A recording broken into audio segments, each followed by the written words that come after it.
Salut les gens, aujourd'hui on va passer en mode énorme et sec, on va parler de Luke Cage, parce qu'après tout je parle assez peu de séries télé sur la chaîne, à part une fois de Fear the Walking Dead, on va être d'accord c'était de la merde, donc autant parler de bonnes choses, donc on va faire un bilan de cette saison, cette première saison de Luke Cage, savoir ce qui était cool, ce qui n'allait pas, et à la fin il y a une surprise mais on en parle à la fin, regarde bien cette vidéo quand même.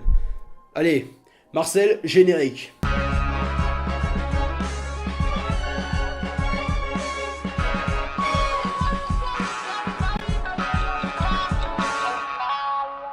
Sweet Christmas, qu'est-ce qu'il est bon ce générique. Marvel's Luke Cage, donc troisième série Marvel Studios diffusée sur Netflix après Daredevil et Jessica Jones, mais ça tu le savais probablement déjà, raconte l'histoire de Luke Cage, donc un mec à la peau indestructible qui va comprendre qu'un grand pouvoir implique de grandes responsabilités. Mais avant de devenir un héros et de rejoindre dans un an les Defenders, il va d'abord devoir, allié de la policière Misty Knight, se débarrasser du gang de Cottonmouth, un criminel local d'Harlem, qui est d'ailleurs allié avec une politicienne Maria Dillard qui n'est d'autre que sa cousine. Bref, un an après son passage dans Jessica Jones, le bon Luke obtient enfin sa propre série, et je dois vous avouer que c'est un peu la série que j'attendais le moins, qui m'a hypé le moins, notamment parce que Luke Cage, c'est un personnage que je connais pas plus que ça, que je connais via les comics Jessica Jones, ses apparitions dans Avengers ou dans ses team-up avec Iron Fist, mais en solo, j'ai jamais lu un comics Luke Cage. Avant de mater la série, j'ai quand même essayé de lire le dernier comics Luke Cage paru chez Panini Comics. Mais comment dire, les dessins sont pas très beaux. Donc finalement j'ai laissé tomber. Du coup j'ai maté les deux premiers épisodes sans trop connaître le personnage en espérant justement être surpris comme j'ai pu l'être dans les deux précédentes séries Daredevil et Jessica Jones, même si là je connaissais les personnages. Et résultat, c'était pas mal. Déjà, effectivement, pas besoin de connaître le personnage de Luke Cage, voire même d'avoir vu les séries Jessica Jones et Daredevil, même si bien sûr là tu risques de rater quelques références. Et si tu connais un peu les persos, tu noteras qu'il y a clairement une envie de réinventer Luke Cage et les personnages de Marvel de deuxième et troisième zone. Un peu comme à l'instar de The Ultimates, les écrire comme si on les avait inventés en 2016, et ça, c'est une très bonne idée. Luke par exemple n'agit pas dans une Amérique aussi raciste que dans les années 70, ce que je veux dire c'est que c'est pas sa couleur de peau qui le définit, et même si bien sûr il va devenir un symbole pour la communauté noire dans la série. Et là où la série tape juste, c'est qu'il n'est pas juste un super-héros noir, mais plutôt un représentant de la communauté d'Harlem, un peu comme Daredevil pour Hell's Kitchen. C'est un sujet vachement délicat, donc j'espère que ce que je vais dire va pas être mal interprété. J'ai un ami noir. Et on a pas mal d'autres réinterprétations intelligentes, par exemple Black Maria ou Cottonmouth. Je veux dire, Cottonmouth, c'est quand même censé être un mec à la base qui est déguisé en serpent. Par contre, du coup, je me demande pourquoi ils ont pas utilisé Tom Stone. Alors peut-être parce qu'il appartient à l'univers Spider-Man, donc les droits sont à Sony. Mais si c'est ça, c'est vraiment dommage. Et je parlais d'Harlem un peu plus tôt, et là aussi on a un vrai travail pour en faire un personnage à part entière, quoi. À la limite, Marvel Luke Cage, dans un sens, c'est plus l'histoire du quartier d'Harlem que l'histoire de Luke Cage. Dès le premier épisode, on nous montre quasiment tout le casting, on nous présente aussi ses légendes du passé, bref, on nous dit qu'il y a vraiment un vrai background, que le quartier est vivant, quoi. Et au final, ça en fait un décor qui est bien plus identifiable que Hell's Kitchen en 3 saisons. Durant toute la série, t'as des clins d'œil à la culture d'Harlem, notamment musicale. La BO de Luke Cage est juste jouissive, quoi. T'as plein de genres, pas que du rap. Et des fois, on a des scènes qui reposent essentiellement sur la musique, que ce soit en off ou en live, parce que l'un des décors, c'est un club, donc du coup, on a de vrais artistes qui viennent se produire pour la série. C'est un Harlem un peu fantasmé, on retrouve pas de Starbucks dans les rues. Mais en même temps, on leur demande de nous faire rêver et pas d'être 100% réaliste. Donc au niveau de l'ambiance, c'est un gros oui, et c'est même ce qui m'a poussé à continuer la série par moments. Parce qu'en termes de qualité, on est quand même assez loin de Daredevil et Jessica Jones. Il a fallu quand même plusieurs épisodes pour vraiment accrocher à la série, le temps qu'elle lance vraiment son intrigue, qu'elle ait présenté tous ses personnages et qu'elle apporte surtout quelque chose d'original. Et Luke est pas un personnage très intéressant, avouons-le, c'est juste un bon gars, c'est pas un mec aussi torturé que Matt et Jessica. Du coup, je me suis bien plus attaché à des personnages plus fragiles, si je puis dire, comme Misty Knight, qui est vraiment mon coup de cœur de la série, ou justement les deux bad guys de la série, Cottonmouth et Maria Dillard. Maria qui est un personnage parfait du début à la fin, et ça fait plaisir d'avoir une femme de cette trempe en antagoniste. Et puis il y a Cottonmouth qui est d'accord, pas au niveau, qui est pas aussi marquant que Killgrave, que Wilson Fisk ou le Punisher, mais qui est quand même un personnage complexe, assez bien écrit et très bien interprété même par Remy Denton de House of Cards. Et puis tu peux même faire un jeu d'alcool avec lui, à chaque fois qu'il rit jaune, tu bois.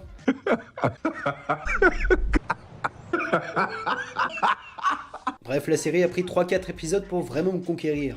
On a une bonne réal, un bon casting, une excellente BO, et bon, même si les personnages sont pas aussi forts que ceux de Jessica Jones ou Daredevil, que les twists sont parfois très prévisibles, que les dialogues même sont limites parfois, bah faut quand même avouer qu'ils ont fait du bon boulot vu le matos d'origine qu'ils avaient, qui était vraiment pas fameux.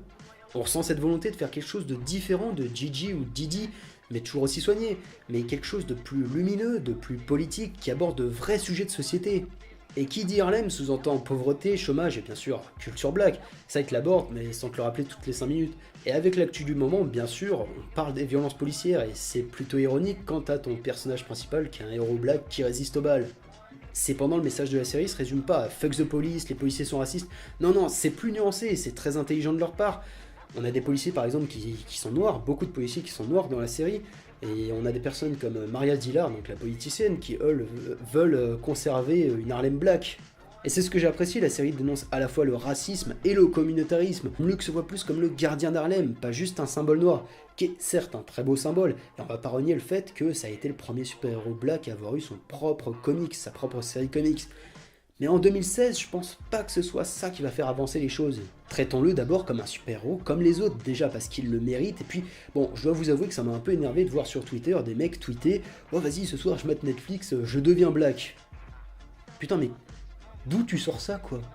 Bref, c'était un petit coup de gueule de ma part, parce que je me suis quand même attaché au personnage, même si Luke est transparent dans les premiers épisodes, il prend de la carrure au cours de la série, notamment dans son épisode flashback, qui est excellent et qui est bourré de références. Malheureusement, alors que la série était bien partie pour avoir une qualité assez constante, une saison sans gros défauts, est arrivé l'épisode 8, et plutôt un personnage est arrivé dans l'épisode 8 qui selon moi a tout gâché. Donc je vais m'autoriser un petit instant spoiler. Si vous n'avez pas vu la série, donc je vous invite à rejoindre le timecode qui sera par là, pour avoir la fin de mon avis sur cette série, un avis global quoi, et bien sûr le concours. Donc voilà, spoiler.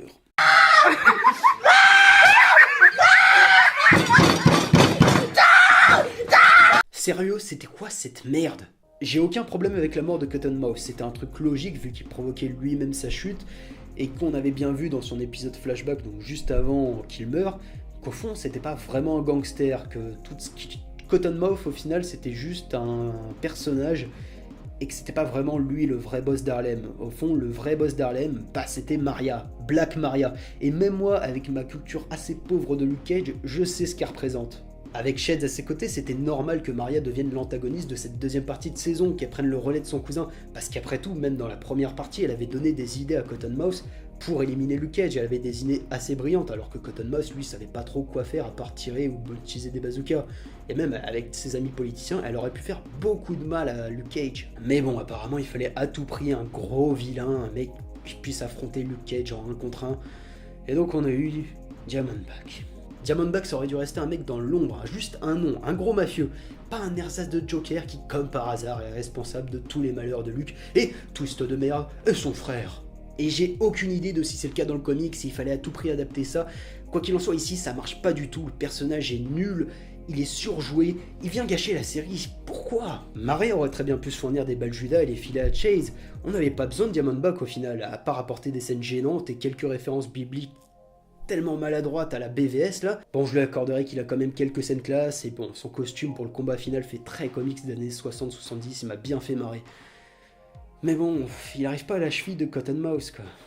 Diamondback en moins et la série était parfaite. Si la série est assez gâchée par cet élément selon moi, la fin n'est quand même pas achetée. On a cassé Luke Cage physiquement et mentalement pour mieux le faire renaître de ses cendres, pour ainsi parfaire son parcours initiatique. Et j'apprécie énormément que la série prenne bien 30 minutes pour conclure son histoire après le combat final, parce que justement il y avait beaucoup de choses à dire, et la conclusion, je suis sûr qu'elle a dû en dégoûter beaucoup, mais moi justement je la trouve très forte, et c'est justement la meilleure leçon à retenir de cette série. Bref, je vous conseille, si c'est pas fait, de mater Luke Cage, une série très sympathique, pas aussi marquante que Daredevil ou Jessica Jones, mais très divertissante, et moi je suis à fond hypé pour Defenders. Est-ce qu'il faut une saison 2 pour Luke Cage? Non.